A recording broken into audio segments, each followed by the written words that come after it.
Sobre nosotros en el nombre del Padre, del Hijo y del Espíritu Santo. Amén.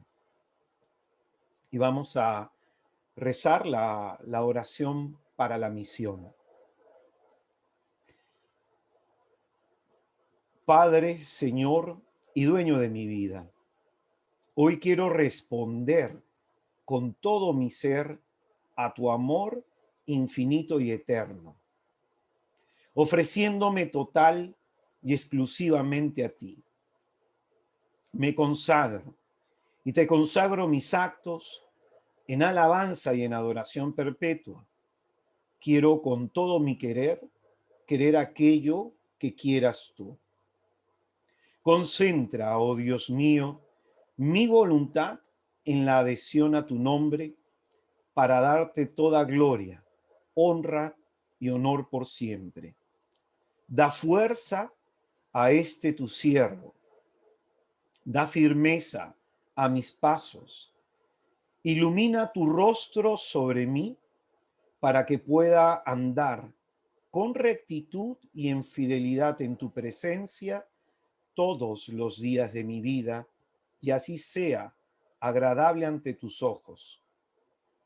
Con humildad de corazón te pido, oh Señor mío, me sea concebida la gracia de poder anunciar con valentía y gran gozo la buena nueva de tu amadísimo Hijo, mi Señor y mi Salvador Jesucristo, que por la acción eficaz del Espíritu Santo me sienta movido y sostenido por el celo evangélico a comunicar a todas las gentes la inmensa alegría que es conocerte y ser hijo tuyo, que como María de Nazaret, tu hija predilecta, madre de nuestro Señor Jesucristo y fiel esposa amadísima del Espíritu Santo, pueda decir, hágase en mí según tu palabra, que pueda ser, oh mi Dios, una piedra viva para la edificación de tu santísima y amada Iglesia.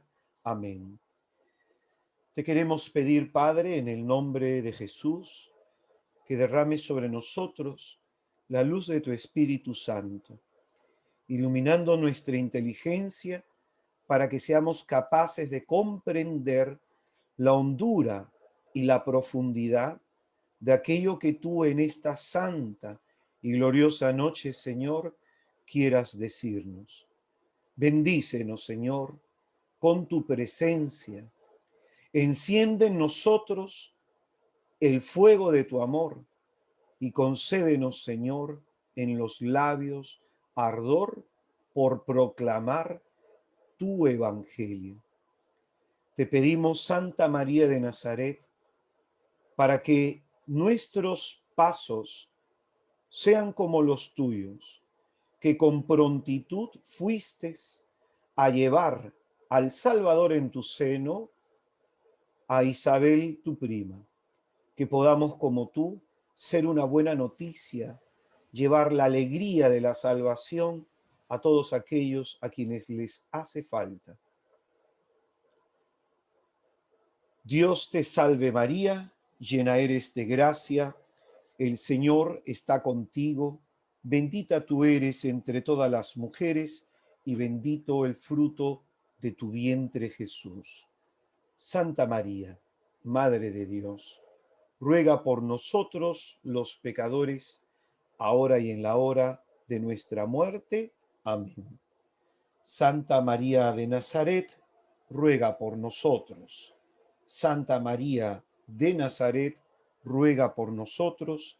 Santa María de Nazaret, ruega por nosotros. En el nombre del Padre, del Hijo y del Espíritu Santo.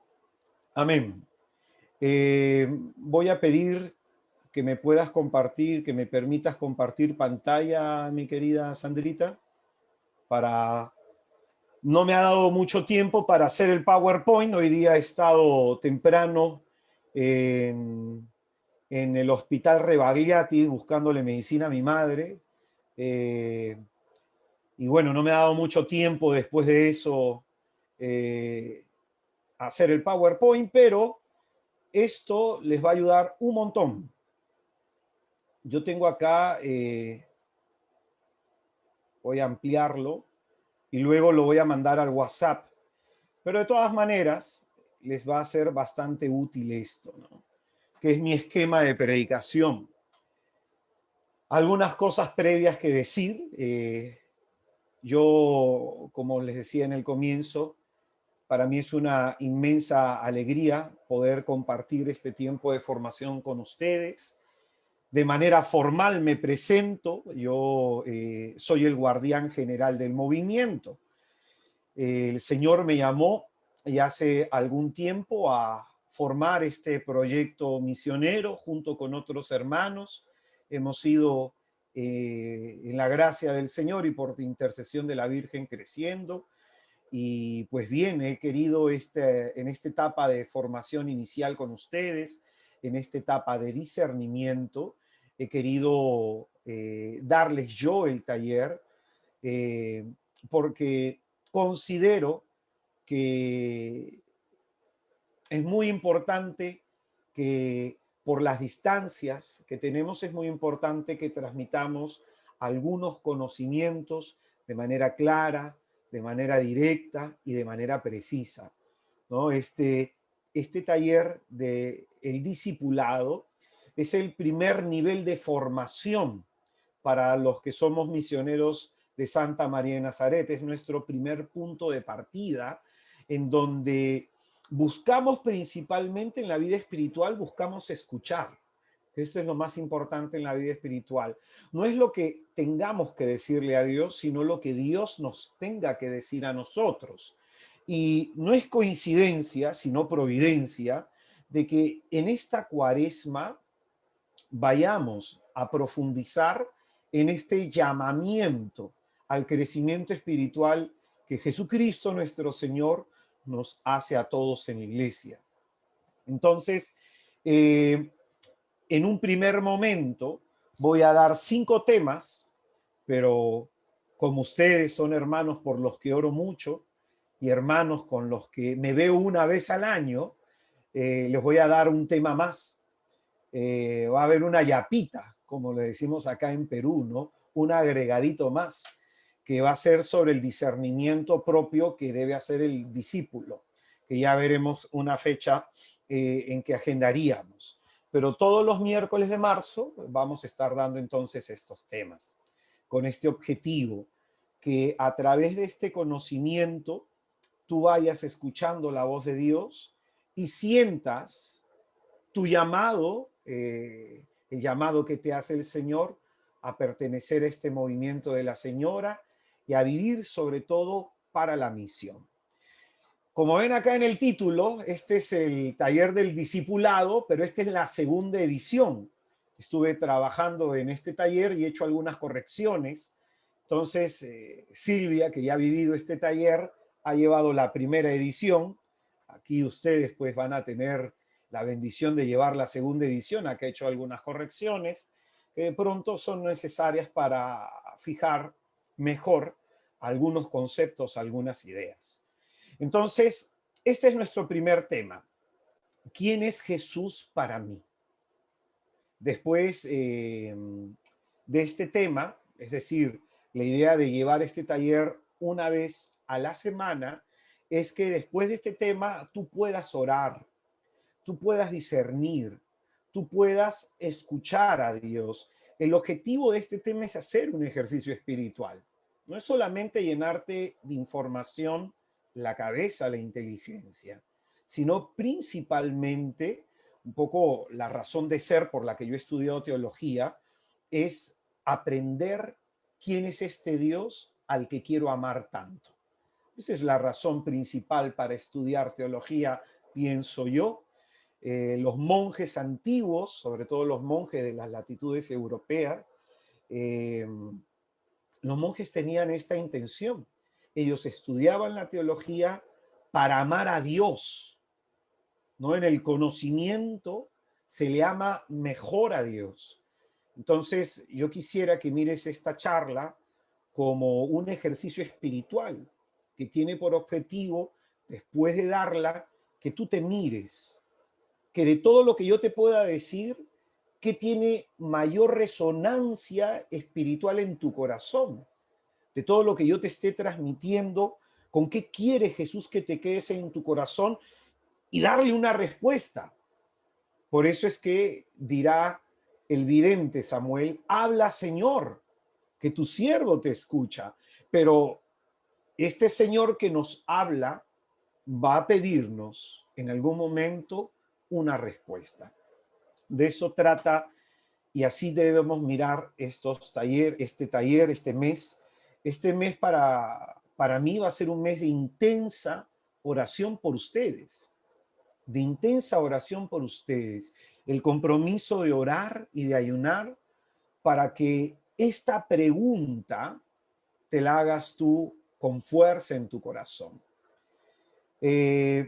Cada vez que encontramos nosotros alguna pregunta de nuestro Señor en los evangelios y se nos invite a meditarla, es porque Jesucristo, como el gran rabuni que es, el gran maestro que es, tiene el propósito de que nos metamos en el corazón y nos examinemos a la luz de la pregunta que Él nos hace.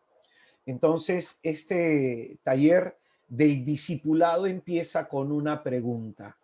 ¿Quién es Jesús para mí?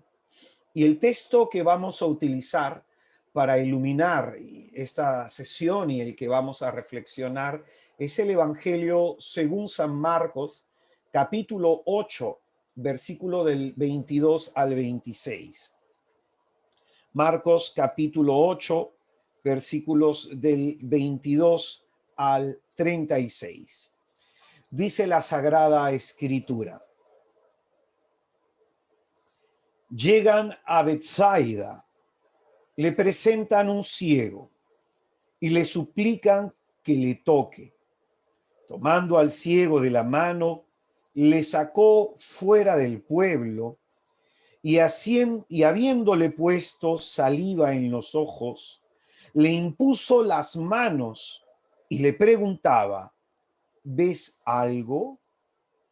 Él, alzando la vista, dijo, veo a los hombres, pues los veo como árboles, pero que andan.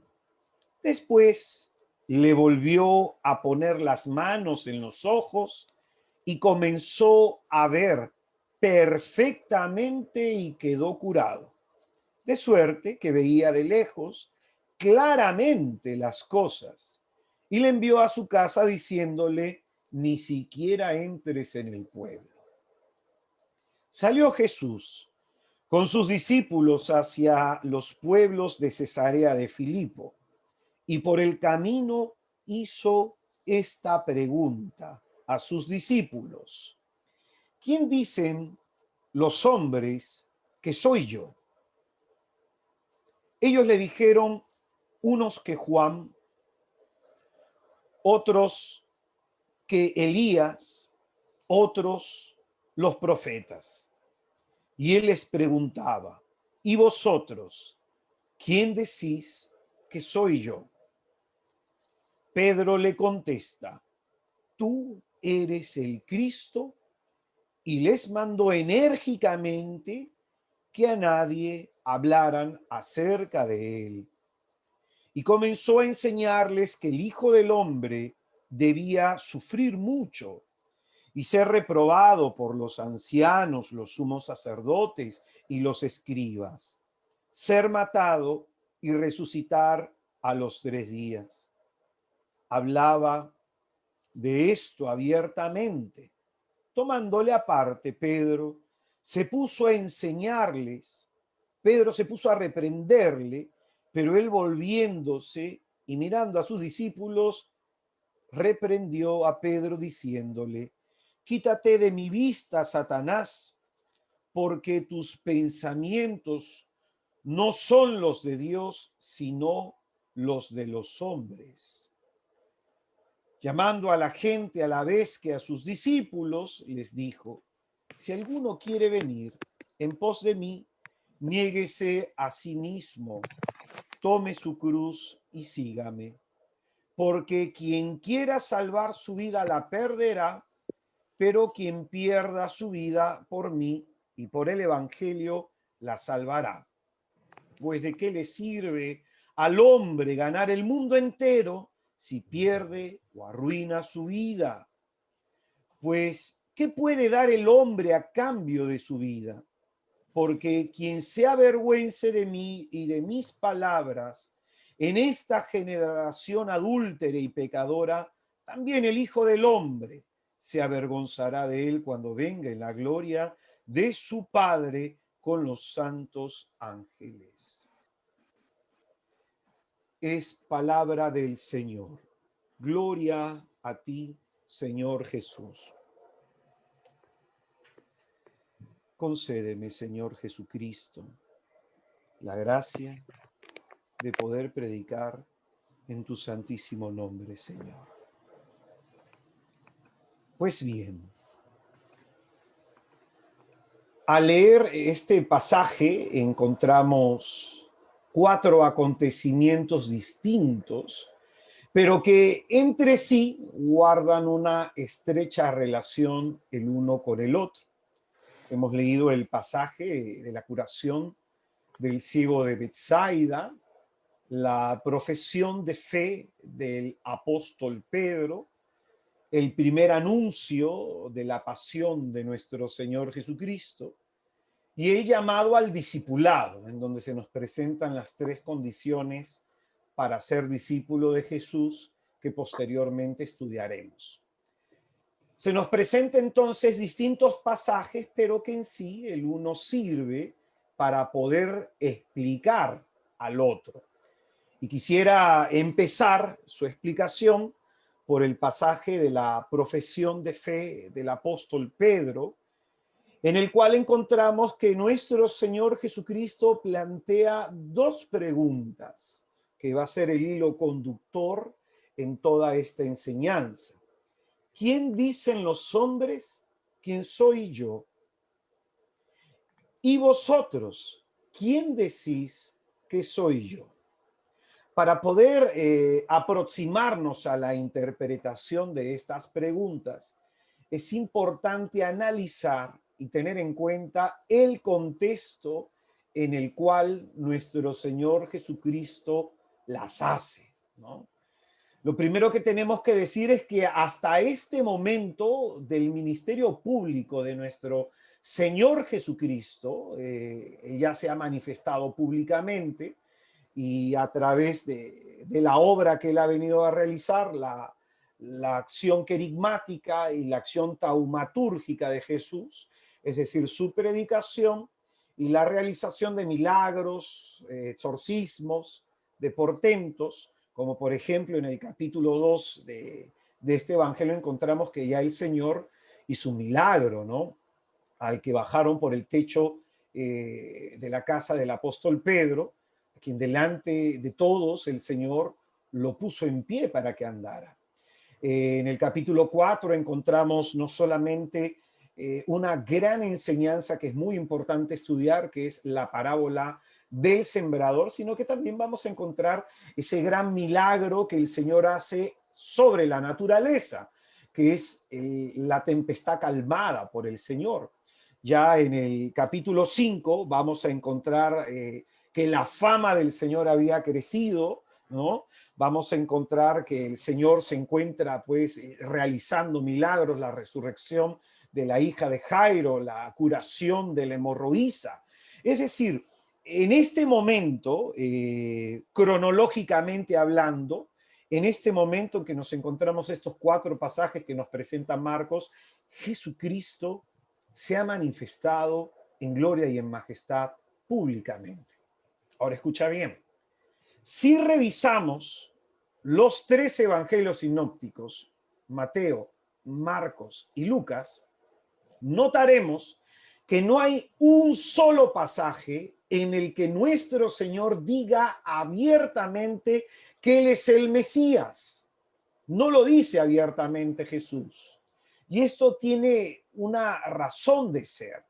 El Señor solamente responde a la pregunta que le hace el sumo sacerdote en Mateo 26, versículos 66 y 64, el Señor solo responde cuando le preguntan, ¿eres tú el Cristo? Y él dice, tú lo has dicho. Pero abiertamente no encontramos en los 3 evangelios sinópticos que Jesucristo diga explícitamente que Él es el Mesías. Hay como un secreto que le envuelve, como un misterio que le envuelve, lo que se conoce en teología bíblica como el secreto mesiánico y que encontramos nosotros acá. Al que fue curado de la ceguera, el Señor le dice, no vuelvas al pueblo. Y después de que Pedro profesa la fe en Jesús delante de los demás, le pide que no digan nada a nadie. A esto se le conoce como el secreto mesiánico.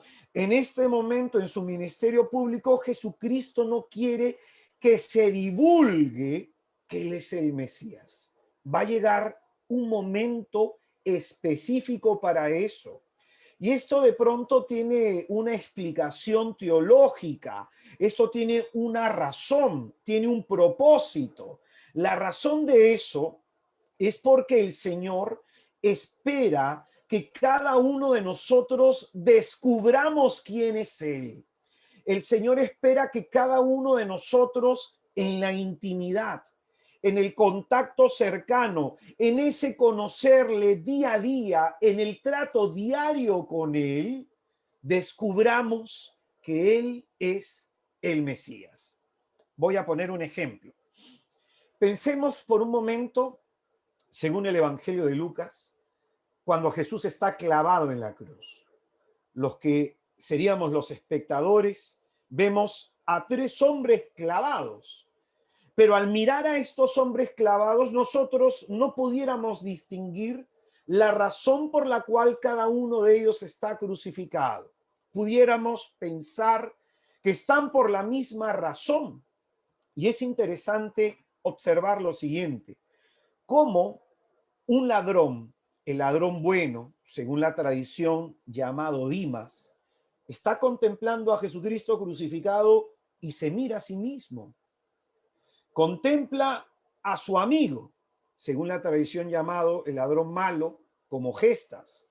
Contempla a su amigo cómo trata a Jesús, cómo se dirige a Jesús, y es en ese momento que, iluminado por esa contemplación de Cristo, él reconoce que está en esa cruz por sus delitos y que Jesús es inocente y que Jesús es el Salvador. Entonces, ¿qué significa esto? Que el Señor espera que cada uno de nosotros en el trato diario, cotidiano, en la oración personal, en el estudio de las Escrituras, en ese acercamiento que tengamos con Él, descubramos que Él es el Mesías. Por eso no lo dice abiertamente. Jesús quiere revelarse, y esto sería importante que lo apuntes. Jesús quiere revelarse como el Salvador tuyo, de manera personal a cada uno de nosotros. Él quiere ser tu Salvador.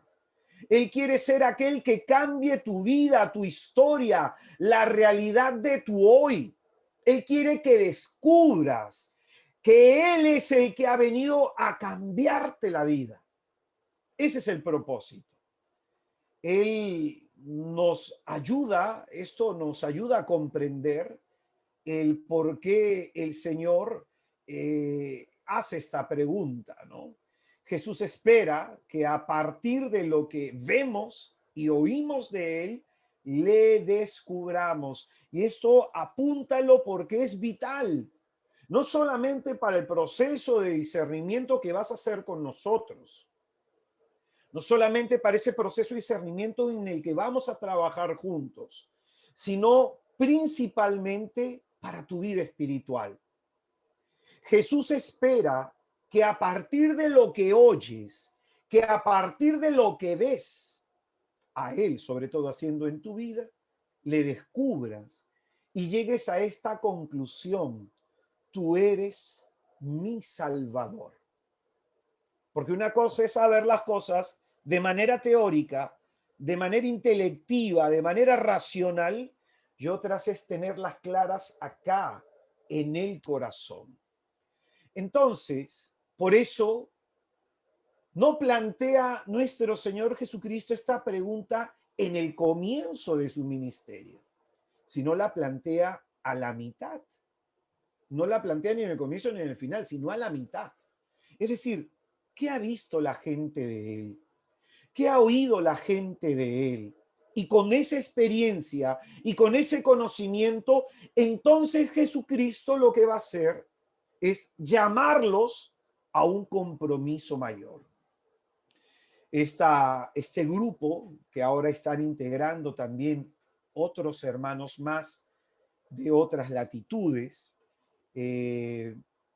ha venido rezando el rosario, ha venido dialogando como hermanos, han venido leyendo las escrituras, estudiando las escrituras, y de pronto es en este momento de lo que tú has visto a Jesús actuar a lo largo de toda tu vida cristiana, en este tiempo de todo lo que tú has oído hablar de Jesús en toda tu vida cristiana. Es en este momento, escúchenlo bien, que el Señor quiere un compromiso mayor contigo, que Jesucristo quiere llevar tu vida espiritual a un punto más elevado, hacerte crecer. Eso es lo que desea Jesús, principalmente. Por eso Jesucristo, en medio del contexto en el que tú estás viviendo, en medio de este contexto, el Señor se te quiere revelar, se quiere mostrar a ti como tu Salvador. Las preguntas y el ciego. Las preguntas que aquí se plantean tienen mucho que ver con el primer pasaje que hemos leído sobre la curación del ciego de Betsaida, que va a requerir ser tocado 2 veces por nuestro Señor Jesucristo para ver bien, para ver correctamente, para ver con claridad. Este pasaje, la curación del ciego de Betsaida, es un pasaje único de Marcos. No lo vamos a encontrar en los demás evangelios. Y la cuestión es que aquí habría que preguntarnos lo siguiente: ¿por qué este ciego, a diferencia de otros ciegos que Jesús ha curado, por qué este ciego necesitó ser tocado 2 veces? ¿Por qué? Hagámonos esa pregunta para profundizar en el sentido del milagro. Jesucristo es llamado con un título muy específico en los evangelios. A él se le llama el maestro, en hebreo el rabí, y muy específicamente aparece el término rabuní en los labios de un ciego. Es decir, un hombre que no ve le dice maestro, le dice mi maestro. Entonces esto es interesante. ¿Por qué el ciego necesita ser tocado 2 veces? Este gesto que está haciendo Jesús nos enseña algo, nos quiere enseñar algo. Jesucristo como maestro enseña a través de su palabra, a través de los milagros, a través de algunos gestos. A esto se le conoce como parábola en acción. Así se le conoce a esto. Los gestos que realiza Jesucristo son gestos parabólicos. ¿Y qué significa esto? Que esos gestos son una realidad simbólica de algo que profundamente se nos quiere enseñar. Es decir, no es que Jesús de pronto ese día amaneció un poquito cansado y amaneció con poco poder y fue necesario tocar 2 veces al ciego, sino que Jesucristo nos quiere enseñar algo. En esa forma como curó este ciego, se nos está revelando una enseñanza de nuestro Señor Jesucristo. Y vamos aquí a enseñar por partes esto. En los evangelios encontramos la curación de muchos ciegos, ¿ya? En Mateo 9, en el versículo 27, por ejemplo, se nos habla de 2 ciegos que siguen a Jesús. Y esto es bien raro. ¿Cómo un ciego puede seguir a Cristo? Por el oído, por el oído. Para el judío es mejor perder el sentido de la vista que perder el sentido de la audición. Porque no solo de pan vive el hombre vive de todo lo que sale de la boca de Dios. Entonces, para un judío es mejor no ver que quedarse sin escuchar la palabra de salvación. Entonces, esto es muy interesante. Estos dos ciegos se juntan para seguir a Jesús, aunque no lo ven, le siguen por la audición. Y luego Jesucristo les pregunta, ¿no? ¿Ustedes creen que yo les puedo devolver la vista? Ellos dijeron que sí creían y el Señor, en virtud de su fe, los curó. Luego tenemos en Mateo 11, en el versículo 5, una respuesta que va a dar Jesucristo, una respuesta apologética sobre su ministerio. Él va a decir, fíjense que yo soy el Mesías, no por lo que diga, sino por las obras que hago. Nuevamente, ¿no? Uno descubre a Jesucristo, que Él es el Mesías, no porque alguien nos lo diga, sino porque en esa experiencia de verlo y de oírlo, llegamos a esta conclusión. Los ciegos ven, dice el Señor, y los cojos andan. Este es un texto del profeta Isaías que habla sobre el Mesías, signos del Mesías para reconocer su presencia entre nosotros. Luego Jesucristo a sus detractores en Mateo capítulo 15, en el versículo 15, aquí nuestro Señor Jesucristo va a decir que son guías ciegos y que un ciego no puede guiar a otro ciego porque si no ambos juntos van a caer en el hoyo, van a caer en el hoyo. Y de aquí este pasaje tan significativo, el ciego de Jericó en Marcos capítulo 10, en el versículo 16, este es el ciego más popular de las escrituras. Y es interesante que cuando Cristo se detuvo ante su clamor para curarlo, Jesucristo pidió a sus discípulos, a los que sí ven, les pidió que agarraran al ciego y lo trajeran a él. Entonces, qué importante, un ciego no guía a otro ciego, decíamos, que solamente cuando uno ha visto a Jesús, cuando uno ha tenido una experiencia con Cristo, puede ayudar a otros a acercarse al Salvador.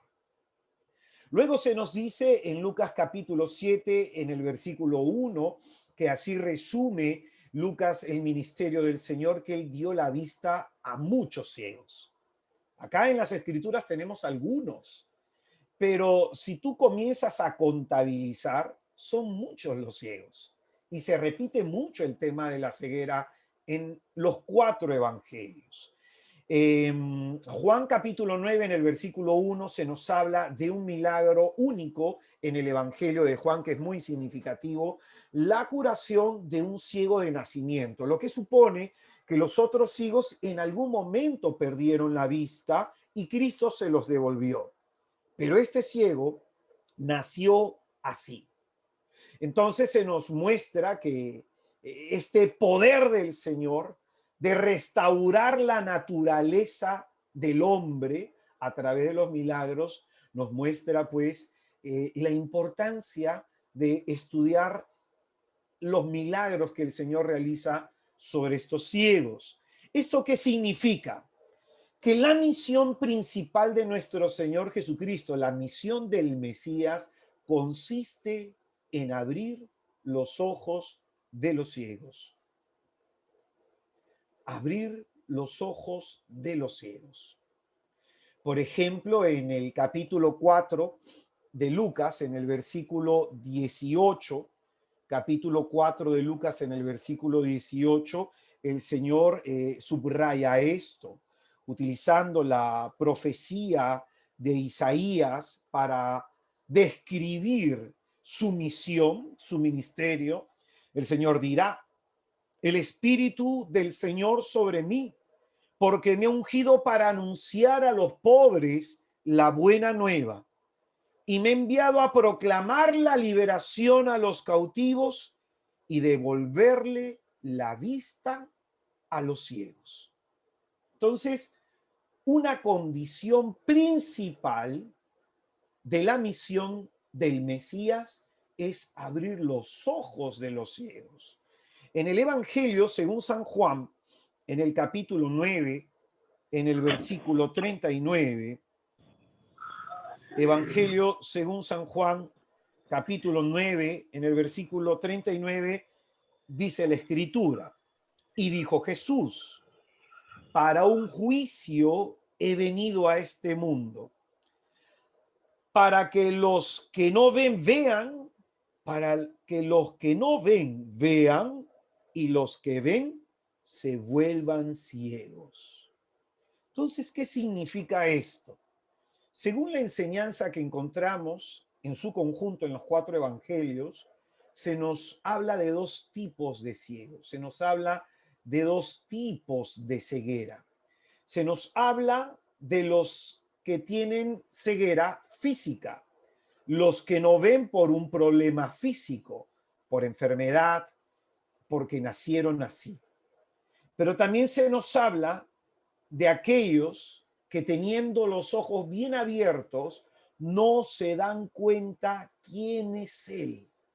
No se dan cuenta a quién tienen delante de Él.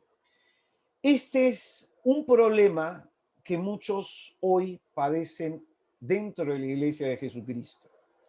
Es un problema que muchos tienen hoy en su vida de fe. Hay gente que espiritualmente está estancada. Hay gente que no avanza en su vida espiritual y no se dan cuenta el por qué. Justo ayer, martes, tenía el programa de Radio María. Puedes escuchar esa charla si tú deseas, entras a la página web Radio María Perú, ¿no? Y buscas el programa Jesús está vivo, ahí se cuelgan los links del podcast y puedes descargarlo. Probablemente el de ayer lo van a subir la próxima semana. Y ahí hablaba de algo que se llama la conversión de los conversos, de aquellos que en un momento hemos entrado a la iglesia porque hemos tenido un encuentro personal con Jesucristo y en virtud del tiempo, del paso del tiempo, ese fervor, esa pasión por Jesús se fue enfriando y hemos caído en una situación de tibieza, de mediocridad y de enfriamiento espiritual. Hay muchos cristianos en la iglesia que no crecen, que no progresan, que su experiencia de fe es muy pobre, que sus oraciones, que su vida interior con las justas existe. Entonces, eso supone que en estos cristianos hay esta enfermedad espiritual, lo que se conoce como la ceguera espiritual. El no darme cuenta quién es este Dios bendito, este Dios glorioso, este Dios poderoso que tengo delante de mí.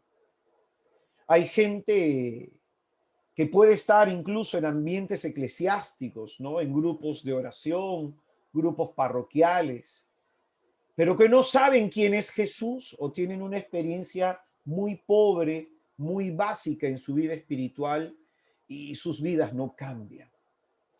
Esto vamos a explicarlo de manera espiritual con la curación del ciego Bartimeo.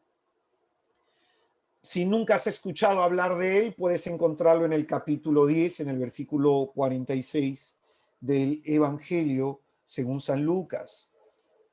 Este es el ciego, por decirlo así, más conocido de las Escrituras.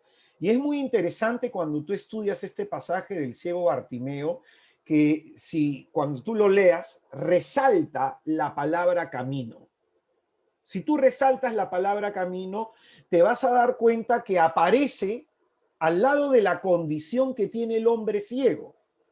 Aparece en los primeros versículos, en donde se nos dice que Bartimeo estaba junto al camino, un ciego, pobre, mendigo, junto al camino. Y una vez que Jesús lo cura, el ciego está en el camino, siguiendo a Jesucristo y obviamente pues que le sigue con alegría, ¿no?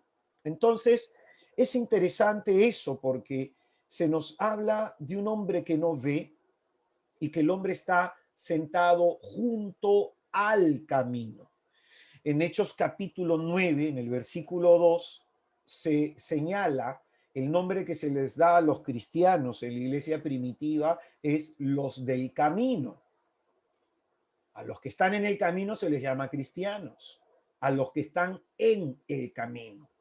Por eso Jesucristo va a decir en Juan 14, en el versículo 6, que Él es el camino, la verdad y la vida. Es decir, Cristo nos conduce a través de la verdad a vivir una vida plena. Entonces, estar sentado junto al camino no significa estar en el camino, lo que significa que este ciego puede estar junto, pero no está en el camino, está fuera de él. Y al estar fuera de él, por eso aparece como en una actitud pasiva, sentado, estancado, cubierto por un manto de pobreza. Esto traducido de una manera sencilla para que lo entendamos, la vida de este hombre no está encaminada. Esto es importante. Y su vida no está encaminada porque no ve a Jesús. Y como no ve a Jesús, no puede seguir a Jesús. Solo si ve, puede seguir a Jesús. Y solo si sigue a Jesús, su vida se encamina hacia la plenitud. Por eso, enfatizo esto. Estar junto al camino no significa estar en el camino. Yo puedo estar en la iglesia católica. Yo puedo ser de misa diaria. Yo puedo ser de rosario todos los días. Yo puedo ser amigo del párroco, chochera de la monjita. Yo puedo ayudar a un montón de gente. Pero eso no significa que esté en el camino. ¿Por qué? Porque estar en un lugar no me hace de la condición de algo. Por ejemplo, un chancho en una jaula no es un pájaro. Un conejo en una jaula no lo hace pájaro. Tú en un estacionamiento no te hace carro. Estar en un lugar no te hace de la condición o de la naturaleza de algo. Es simplemente estás en un lugar en una actitud pasiva. Lo que te hace discípulo de Jesús y lo que te hace cristiano es cuando tú te encaminas en las cosas de Dios. Cuando tú caminas esforzándote por vivir tu fe cristiana. Entonces, repito, estar junto al camino no es lo mismo que estar en camino. El que está junto al camino no avanza, pero está junto al camino.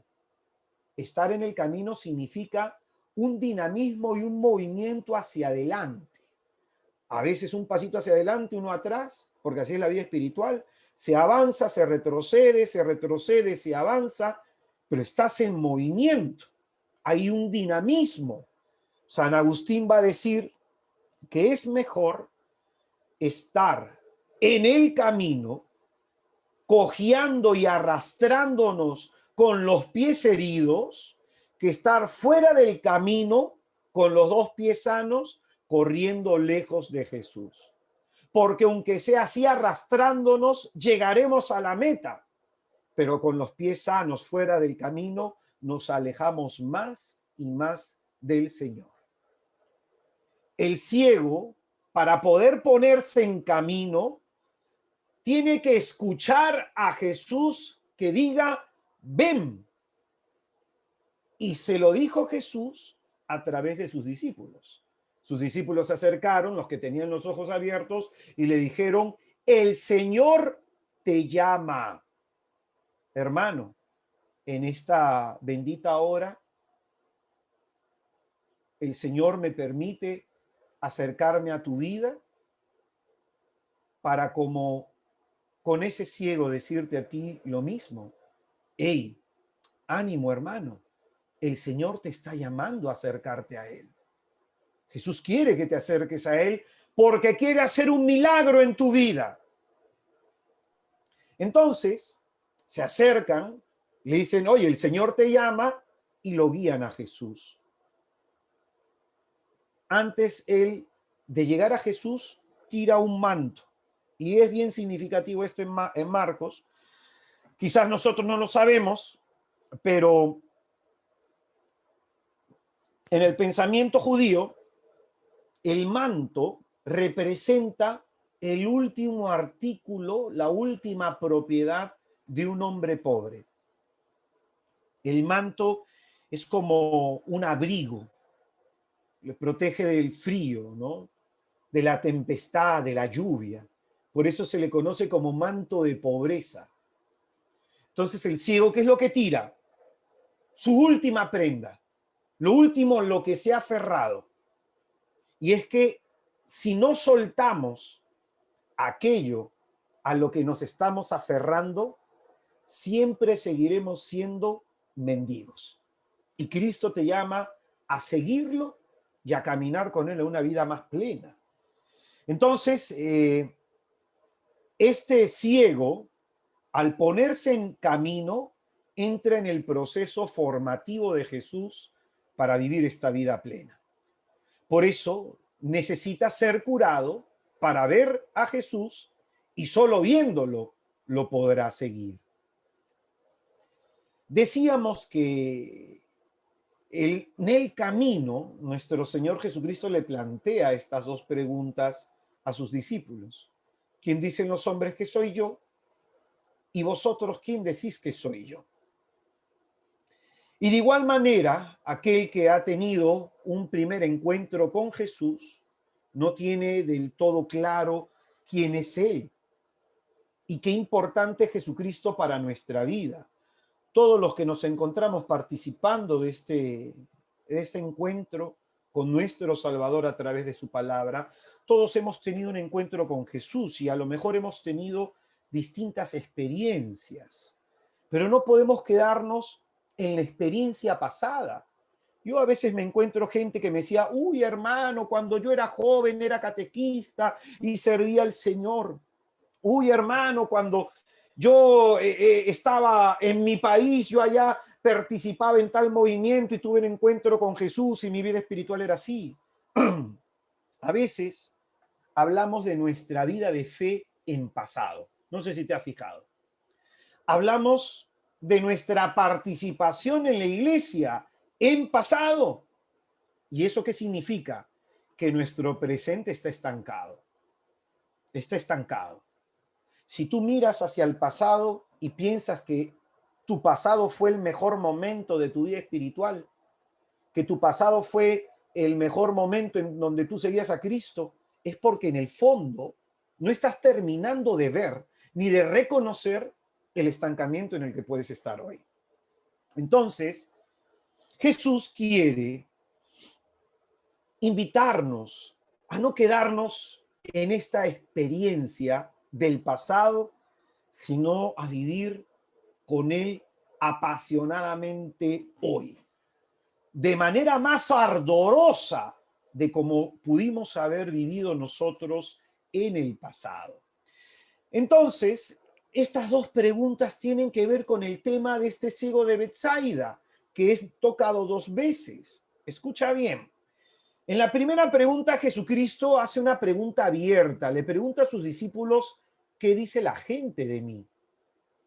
Tú y yo podemos recoger opiniones de los demás.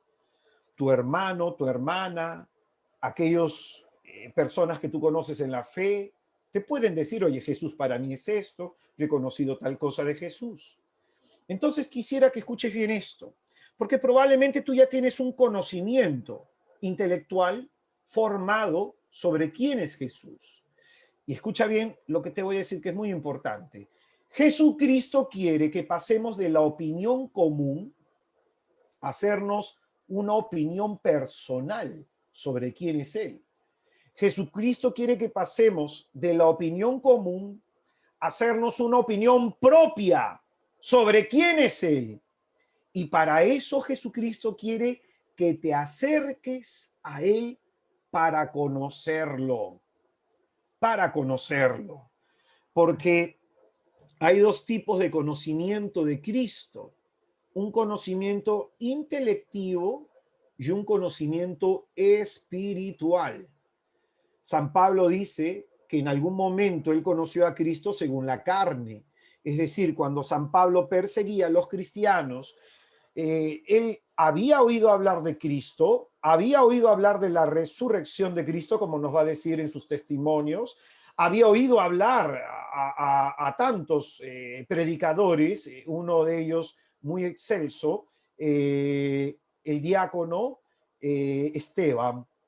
Y San Pablo le pusieron sus ropas, después de lapidarlo, a sus pies, como signo aprobatorio de que hay que matarlo. Entonces, fíjate, oír hablar de Cristo no cambia la vida a nadie. Lo que cambia la vida es la experiencia personal. Repito, los discípulos de Maús escucharon que Cristo resucitó de entre los muertos. ¿Y esto les cambió la vida? No, seguían tristes, seguían depresivos. Mucha gente en la iglesia ha oído hablar de Jesús. Mucha gente en la iglesia ha oído hablar del Señor y su vida sigue igual, porque no se trata de oírlo, de oír sobre Él, sino de tener una experiencia. ¿Y esto qué significa? Que Cristo quiere que pases de la opinión común, de la opinión de los demás, a hacerte tú una opinión propia de quién es Él, a partir del acercamiento que Él quiere que tú tengas con Él. Por eso va a decir en el Evangelio, según San Juan capítulo 17, en el versículo 3, va a decir la Escritura, que en esto consta la vida eterna, en que te conozcan a ti, el único Dios verdadero, y al que tú has enviado el Cristo. Entonces, de esto se trata la fe cristiana, de conocer a Jesús, de saber más de Jesús, porque el conocimiento de Cristo nos da vida. El ciego de Betsaida necesita ser tocado dos veces, para ver claramente, dice la Escritura. De la misma manera, tú y yo hemos sido tocados en un primer momento por Cristo. Tú y yo hemos sido tocados en un primer instante por Jesús. Recuerda tu primer momento en donde conociste a Jesús en un retiro, en alguna jornada. Pues bien, ese es un primer momento. Y escúchame bien, ese primer momento no te va a servir para ver las cosas de la gracia de manera profunda. Ese primer momento te abre la inteligencia, te muestra cosas que antes no conocías, pero necesitas más. Necesitas más. Necesitamos un segundo toque del Señor para ver más claramente. Y de la misma manera, entonces, no podemos quedarnos en la primera experiencia de la fe. Tenemos y debemos seguir progresando para ver más claramente a Jesús.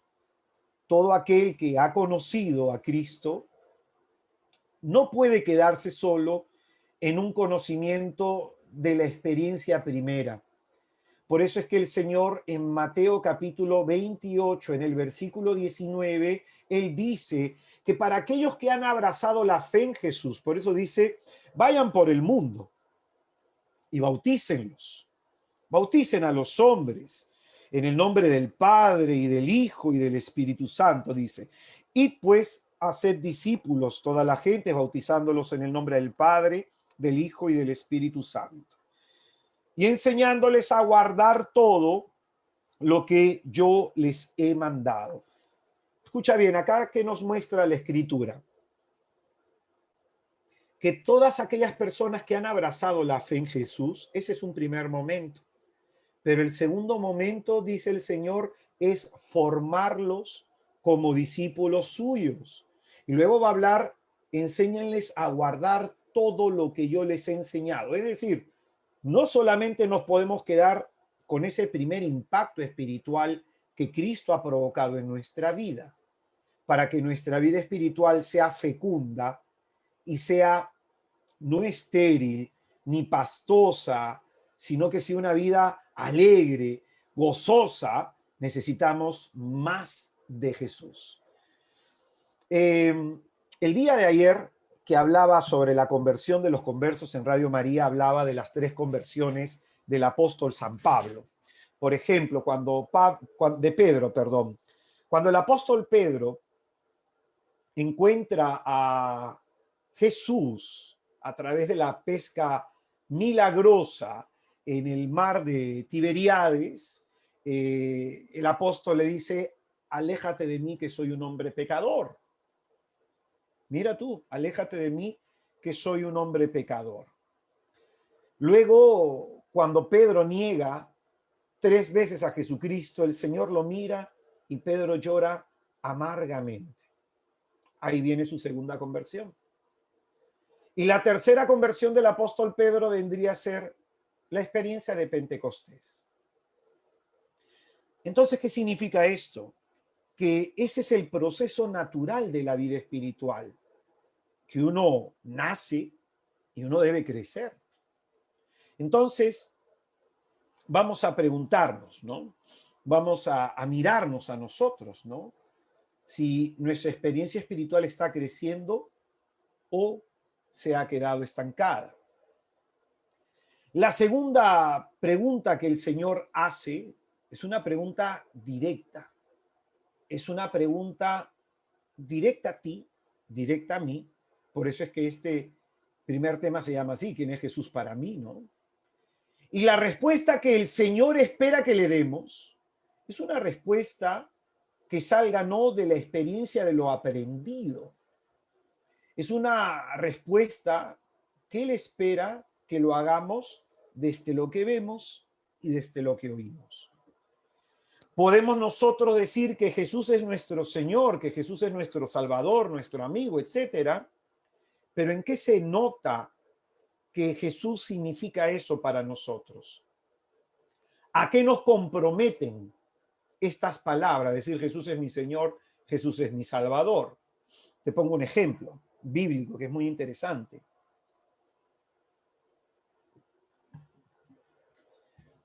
Juan el Bautista, según lo que nos dice el Evangelio de Juan, cuando ve a Jesucristo pasar por el río Jordán, dice, he ahí el Cordero de Dios que quita el pecado del mundo. He ahí el Cordero de Dios. Tiene una revelación en ese momento. Pero luego se nos dice en Lucas capítulo 7, en el versículo 18, que él manda a sus discípulos cuando está en la cárcel y está a punto de ser decapitado, manda a sus discípulos a preguntar, ¿es Jesús el que tenía que venir o debemos esperar a otro? Y esto es interesante. Cómo un hombre de fe tan importante como Juan, en un momento tiene la seguridad que él es el Cordero de Dios y en otro momento duda, porque así es la crisis.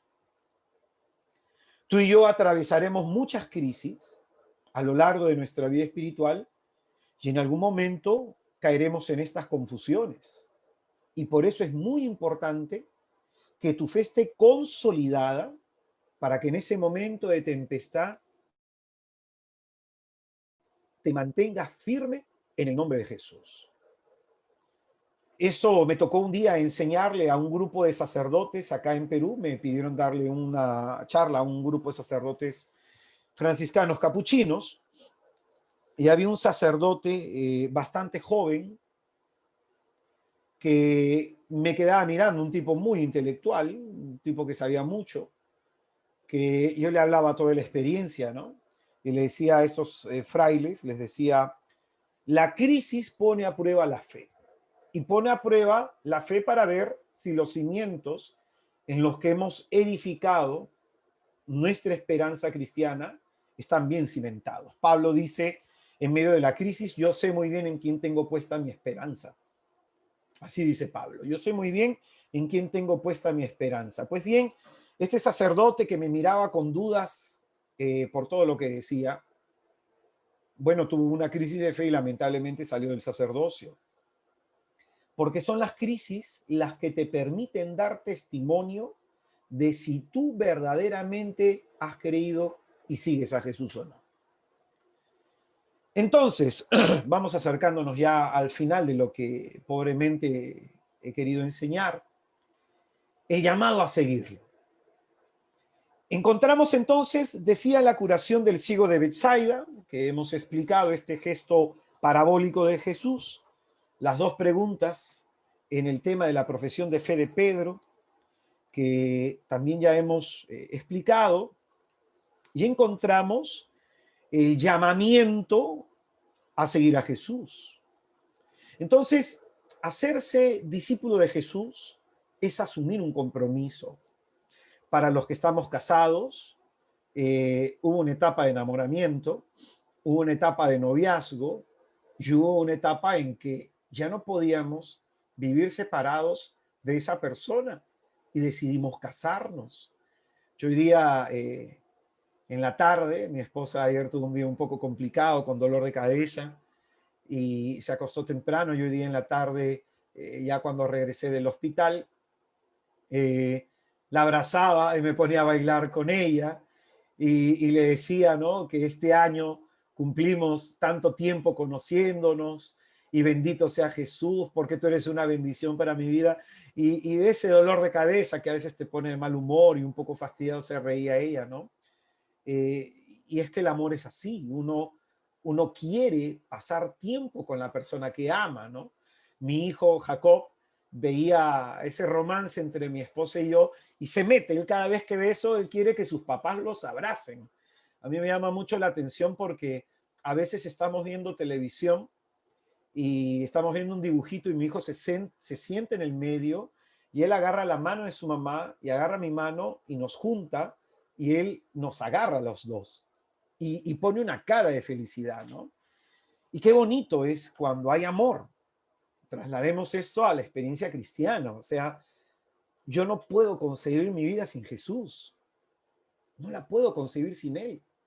Yo me levanto temprano para orar, estudio las escrituras con afán para encontrar qué me quiere decir el Señor, preparo el servicio que me toca diligentemente para dar lo mejor de mí, para que los hermanos a los que les pueda predicar miren cómo mi corazón arde por este Dios bendito al que amo y que quizás así también quieran ellos amar al Señor. Entonces, hacerse discípulo de Jesús es asumir un compromiso y a veces a esta palabra compromiso le tenemos miedo porque en el fondo no queremos amar. Yo hoy día llamaba a todos mis hermanos en el movimiento que tienen COVID. Hay una que me está preocupando, una hermana que me está preocupando, que es la coordinadora administrativa del movimiento, porque ha presentado unos síntomas un poco más complicados. Hemos tenido la pérdida de dos hermanos del movimiento, que me ha dolido mucho. Y de pronto, así es el amor, pues. Uno se compromete con la gente, te interesan las personas, te interesa su vida, te interesa no por metiche, sino qué hacer para en esa persona a quien Cristo ama y por quien murió en la cruz, cómo hacer para ayudarla. Entonces el que ama se compromete, el que no ama, no. Y es en ese sentido que quisiera que escuches esto. Cristo quiere llevar nuestra vida a otro nivel espiritual. Y por eso yo te quería dar el taller, para que así, porque mira, como guardián general del movimiento le pude haber dicho a un hermano que te diera el taller, por todas las obligaciones que tengo, y pude haber buscado al mejor de los predicadores del movimiento. Yo no es que me considere el mejor, pero sí me considero el hermano que puso esta primera piedra. Y quería darte yo ese taller para que tú entiendas cuán importante es este momento espiritual en tu vida. Porque el Señor quiere llevarte a otro nivel. Y no hay otra manera de que tú crezcas en esa gracia de Dios si no es haciéndote discípulo suyo.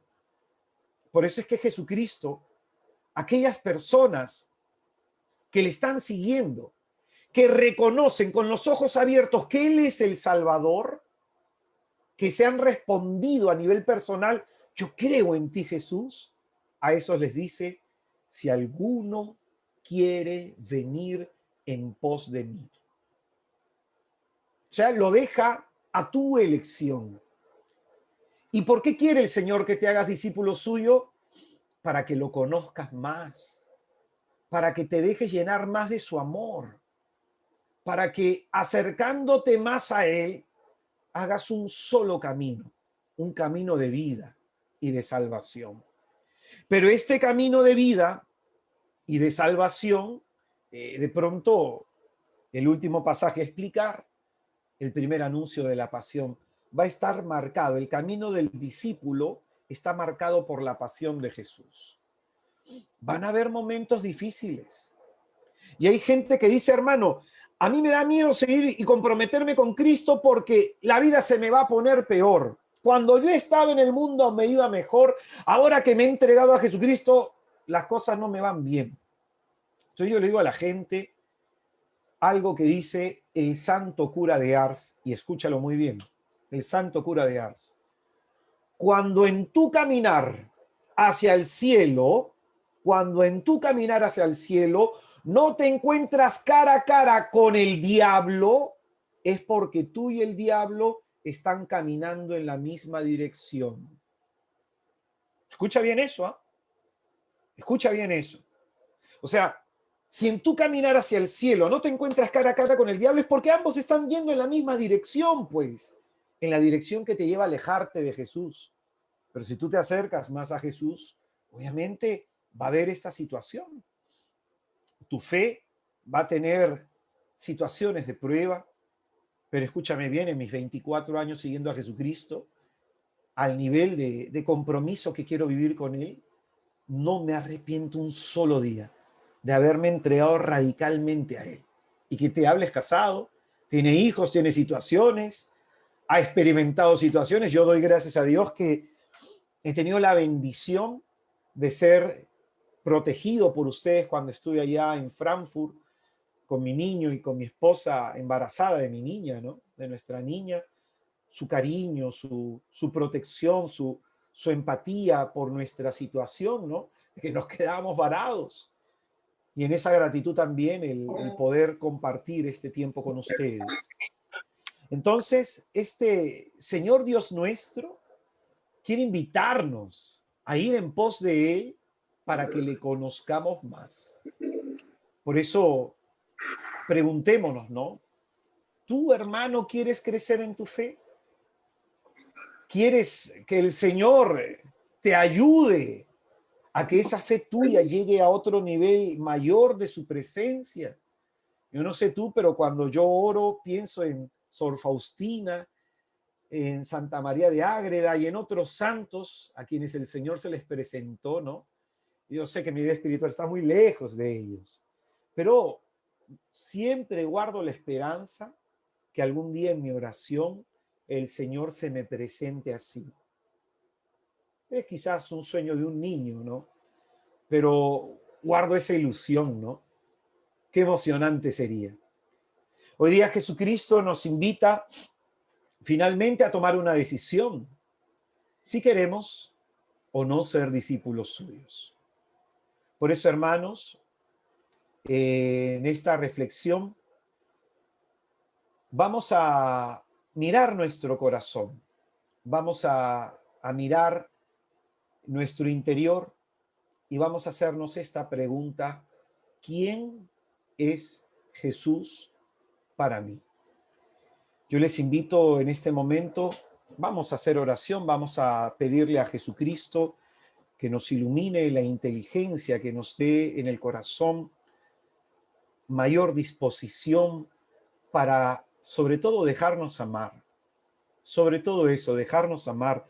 Yo en mi corazón siento que el Señor tiene la herida de su llaga abierta por ti, para invitarte a encontrar en ese corazón llagado suyo un refugio de amor y de misericordia. Vamos a orar en el nombre del Padre, del Hijo y del Espíritu Santo. Amén. Amadísimo Señor Jesús, yo te doy gracias por la vida de todos y de cada uno de mis hermanos. Te doy gracias, Señor Jesucristo, porque tú sabes quiénes son ellos. Porque tú que llevas cuenta de nuestra vida errante y que recoges cada una de nuestras lágrimas en tu odre, tú vienes, Señor, a visitarnos en esta hora y pasas por nuestra alma para llenarnos de tu gracia y de tu bendición. ¿Cuántos hermanos, Señor, en este momento están con el corazón lleno de tristeza, con el corazón lleno de dudas, con el corazón lleno de heridas? Oh bendito Jesús, si pudiéramos darnos cuenta cuánto vibra tu corazón cuando tú nos ves que salimos a tu encuentro, cuánto vibra tu corazón cuando tú ves que abrimos el oído para oírte, cuánto vibra tu corazón cuando tú nos ves que nos acercamos a ti.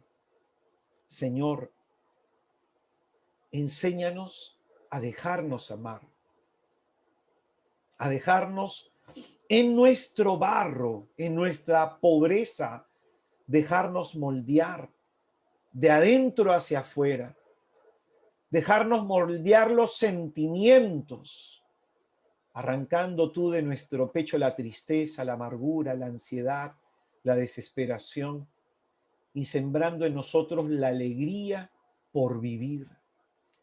Amado Jesús, te pido, Señor, que nos sanes. Sánanos, Señor. Cúranos, oh Jesús bendito. Úngenos con un aceite de alegría, que podamos experimentar el gozo de estar contigo, como dice el Evangelio. Qué bien se está aquí, Señor, contigo.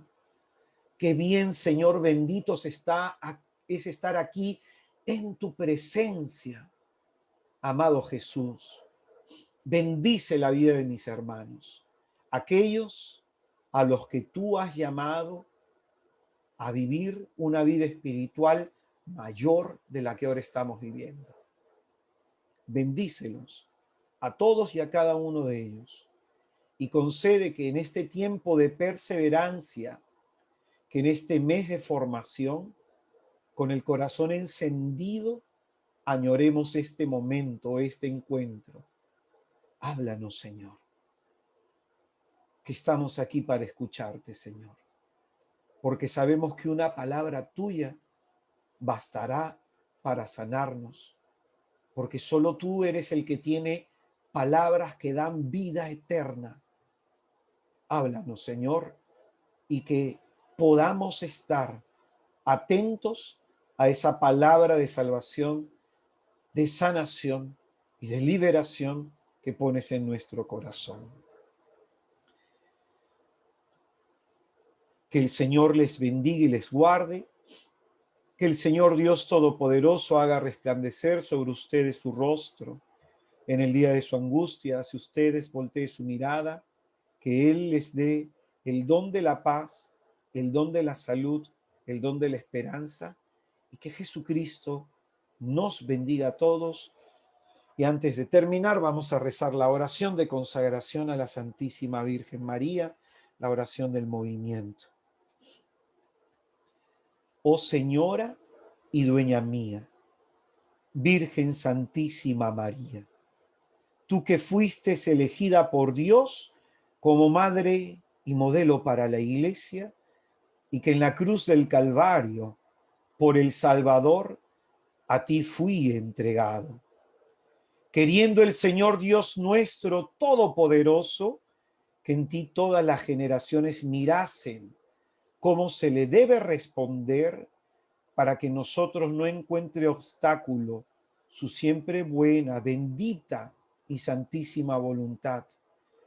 Quiero, oh Señora mía, con todo mi corazón, ofrecerte y consagrar a ti mi vida, mi sentir, mi pensar y mi actuar, para que en cada una de mis acciones por tu auxilio sea acompañado y para responder en todo como tú al Dios eterno y convertirme así en una ofrenda grata a su mirar. Oh Señora mía, con humildad te ruego que me libres de las trampas del maligno enemigo. Ocúltame, Santísima María, en tu manto de su mirada, y guía bendita, Señora mía, mis pasos por sendas de santidad, justicia y verdad. Que mi corazón no sea cobarde ante el sacrificio y la entrega, ante la renuncia y la lucha, ante la cruz. Que al terminar mis días seas tú, oh María, Madre mía, quien me reciba y presente ante Jesús. Guarda mi vida y guía mis pasos, hoy y siempre. Amén. Santa María de Nazaret, ruega por nosotros. Santa María de Nazaret, ruega por nosotros. Santa María de Nazaret, ruega por nosotros. En el nombre del Padre, del Hijo y del Espíritu Santo. Amén. Hermanos, hermanas, es para mí una inmensa alegría haber compartido esta noche para algunos, tarde para otros. Y bendito sea Jesús por la vida de ustedes y por esta oportunidad que le dan al Señor de que se acerque a sus corazones y les hable. Que el Señor Jesucristo les bendiga. No sé, Eliseth, algo que tú quieras agregar, hija. No, hermano, más bien